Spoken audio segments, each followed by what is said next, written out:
Hey guys, it's Saga from TecworkZ, and in this video, let us compare the cameras on the OnePlus Nord with the ones on the POCO X2 and the Redmi Note 9 Pro Max. We have to look at over 80 image and video samples from these three phones, including a few Gcam samples, so we are not going to waste a lot of time looking at specs of all these cameras. Let us just look at the main ones, and I will tell you guys more about the rest while we are taking a look at the image samples. The main camera on the OnePlus Nord gets a 48 megapixel Sony IMX586 sensor. This is the same sensor as the OnePlus 8, 70 Pro, 70, 7 and 7 Pro. But since the processor and ISP are different on all these phones, their camera performance is also not the same. POCO X2 comes with a 64 megapixel Sony IMX686 sensor, which is actually a successor of the Sony IMX586 sensor found on the OnePlus Nord. And the Redmi Note 9 Pro Max also gets a 64 megapixel primary camera, but this is Samsung's ISOCELL GW1 sensor, which is again a new camera sensor. The OnePlus Nord costs the most amongst these three, but it also gets the oldest sensor with the lower megapixel count than the others for its main camera. Does that mean it already lags behind the POCO X2 and the Redmi Note 9 Pro in the camera department? Or will its newer processor help it deliver better results than the other two? Let's find out. But before we head over to the image and video samples, if you are new to this channel, please make sure to hit the subscribe button and the bell icon next to it. That way, you won't miss out on any of the amazing videos coming up on this channel. We will start with the daytime image samples. Since it is monsoon season in my city, all the images are in rainy and overcast lighting conditions. We know that all three can take very good images in bright sunny lighting conditions. If you want to take a look at the images that these phones can take in bright sunny lighting conditions, you should check out my dedicated camera reviews of all three phones. I will leave cards to them on the top right corner of the screen and also link them in the description section. All of them are capturing a lot of details, but there is a difference in the way they capture colors. The POCO X2 captures a very weird tint in some of its images like this. Colors from the OnePlus Nord and the Note 9 Pro Max are closer to how the scene actually looked. In this shot, there are more details in the shadows in the image from the OnePlus Nord, and its image also looks better overall. Out of the three, POCO X2 is capturing the most saturated looking colors. Everyone perceives color in a different way, so which one of these images you like will depend on your color preference. There isn't a big difference between the Note 9 Pro Max and the OnePlus Nord, but to my eyes, colors from the Nord look more natural. Again, you can see that weird shift in color from the POCO X2. This issue has been there since last couple of software updates, and I hope POCO is aware of this and are working on fixing it. There is also more contrast in the images from the POCO X2 and the Note 9 Pro Max compared to the OnePlus Nord. It also captures a bit cooler color tones, whereas the Redmi and POCO tend to lean on capturing warmer colors. If we zoom in, we see images from the Note 9 Pro Max and the POCO X2 have added a bit of artificial sharpening, which also results in more grain or noise in the images, whereas the ones from the OnePlus Nord look a bit softer in comparison. But you will notice all of this only when you zoom in 3 to 4 times, which is not what we normally do with all of the images on our smartphones. What you might notice even without zooming in is the dynamic range that these phones capture. Nord ended up capturing more details in the shadows compared to the other two.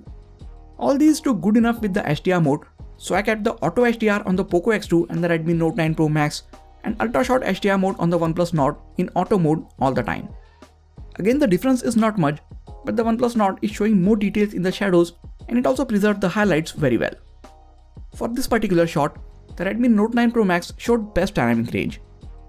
In this shot, again the OnePlus Nord showed the best dynamic range.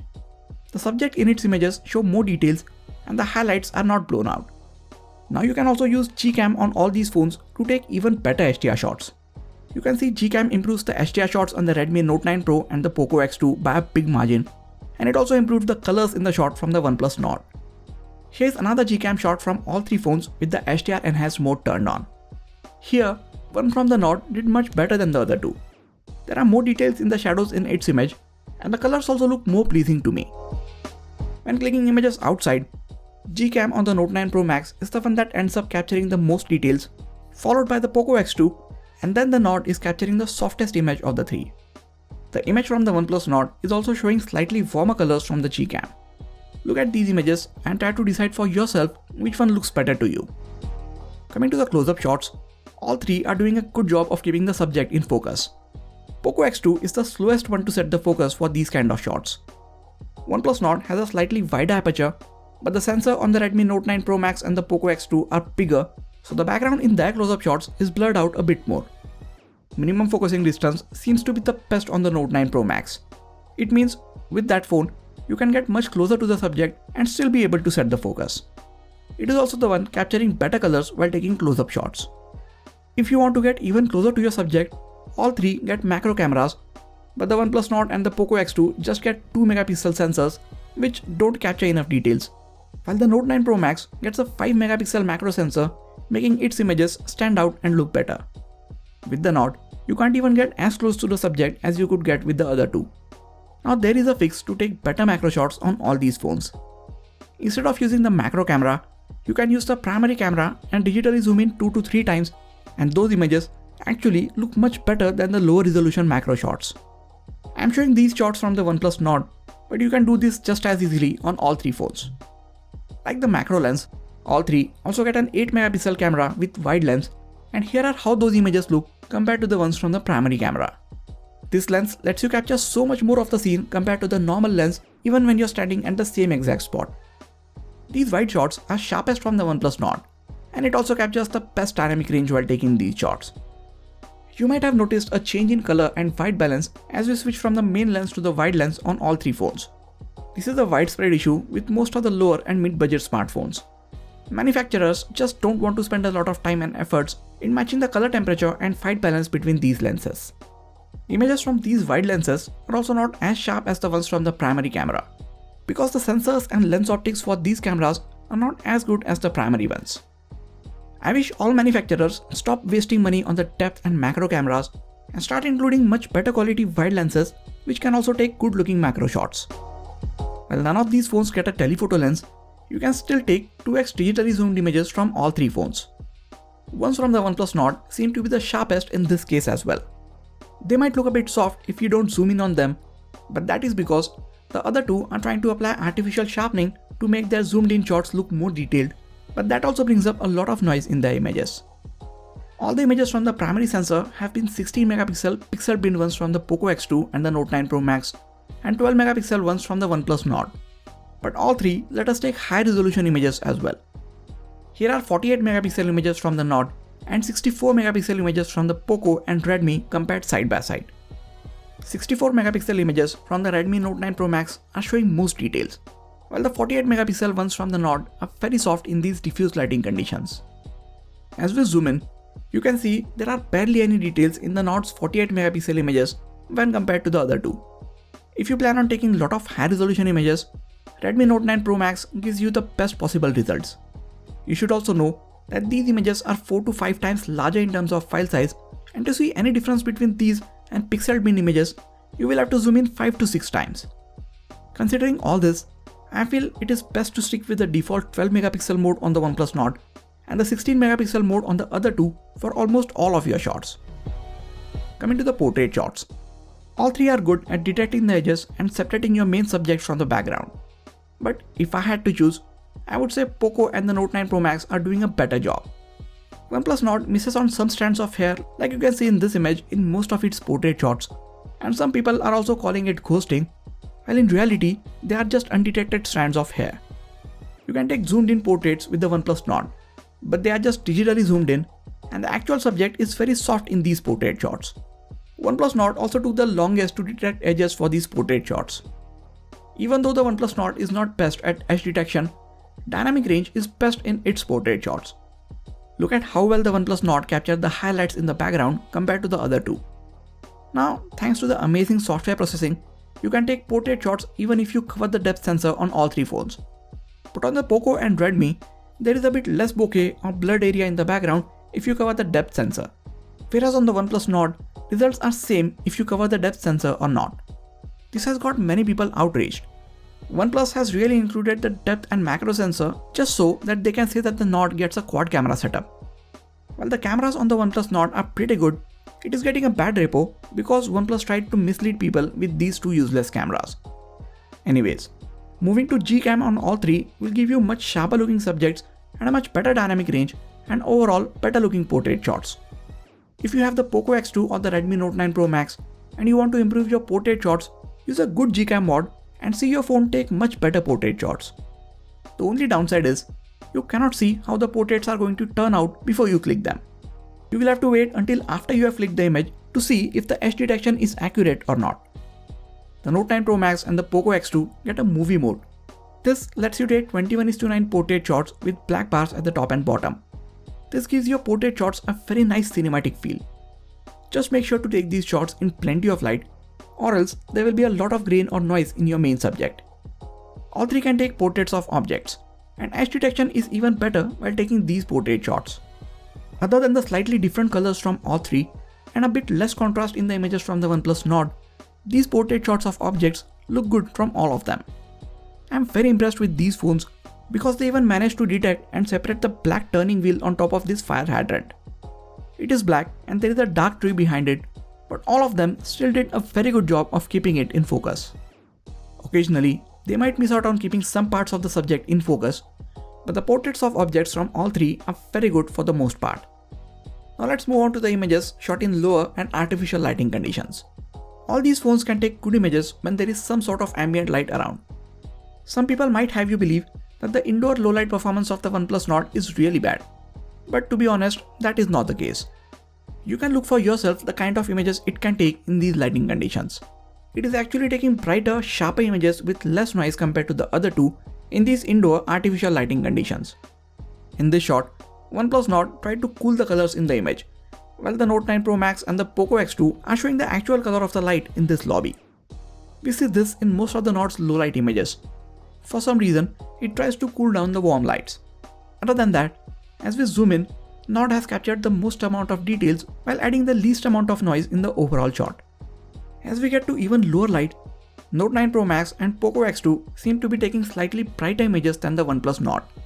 All three also get night mode for even lower lighting conditions, and with it turned on, OnePlus Nord ended up capturing the most amount of details.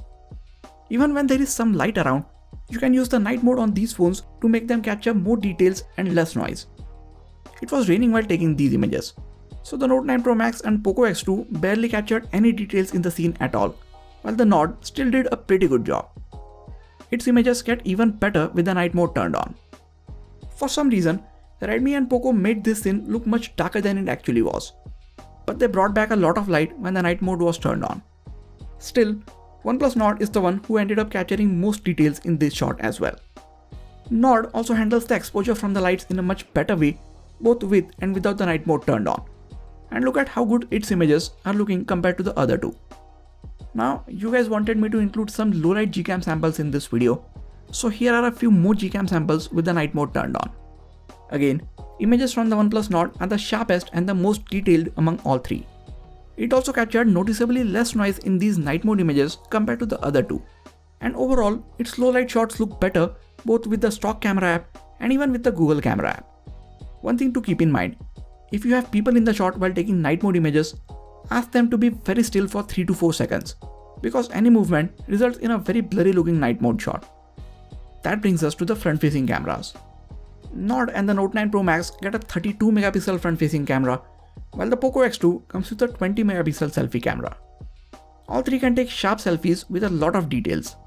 OnePlus Nord has a tendency to overexpose its selfies, so in most of these shots, I had to tap on my face to help it expose better. In some of its selfies, POCO X2 has added a sepia-like effect out of nowhere. I think the Nord is capturing the most natural looking selfies, followed very closely by the Redmi Note 9 Pro Max.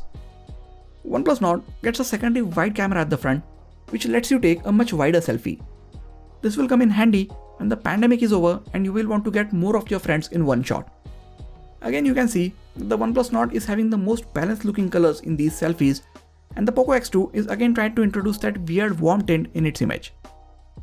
All three can take portrait selfies as well. POCO X2 gets a dedicated depth sensor for this, which I think is just as useless as the rear depth sensor on the OnePlus Nord, because even without it, other two are doing an equally good job of detecting the edges accurately. Again, looking at the skin tones, overall colors and the dynamic range, I like the portrait selfies from the OnePlus Nord. Since the background is blurred out in these portrait shots and just the faces are in focus, we get an illusion that the portrait selfies are sharper than the normal ones. Here's a video from the front-facing camera of the POCO X2, OnePlus Nord and the Redmi Note 9 Pro Max. you can see how all these phones are handling the overall colors of the scene, exposure and stabilization when I'm walking around with it. All three can take 4K 30fps videos with the rear primary cameras. Ones from the OnePlus Nord and POCO X2 are electronically stabilized, while the one from the Redmi Note 9 Pro Max is not. If you want stabilized videos on the Note 9 Pro Max, you will have to drop the resolution down to 1080p. These 1080p 30fps videos are extremely stable from all three phones. Now these are rainy and overcast conditions which are not exactly ideal to show you the actual video capabilities of these phones. But if I had to choose one, I will choose the OnePlus Nord for shooting all my videos. So after looking at well over 75 image and video samples, you might have a pretty good idea that which one takes better images in which lighting conditions. For selfies and low light, OnePlus Nord is better. In normal daytime, all are almost on the same level, but the OnePlus Nord is capturing more natural looking colors with much better dynamic range than the other two. Macros are best on the 5MP sensor of the Note 9 Pro Max, but you can use the trick that I mentioned to get better macro shots from all these phones. For portraits, I again choose the OnePlus Nord because of the dynamic range that it captures, and with the Gcam installed, it gets even better. Nord is again better at shooting videos. So yes, OnePlus Nord is definitely better in this comparison, but the difference is not that much. Other than for the dynamic range, if you are not looking at these images side by side, you won't notice any big difference between them straight away. If you are looking to get the best camera phone amongst these three and budget is not an issue, OnePlus Nord is the one to get. But if you have the budget of under 20,000 rupees, you can either go with the POCO X2 or the Redmi Note 9 Pro Max, and you will still end up with a very capable set of cameras.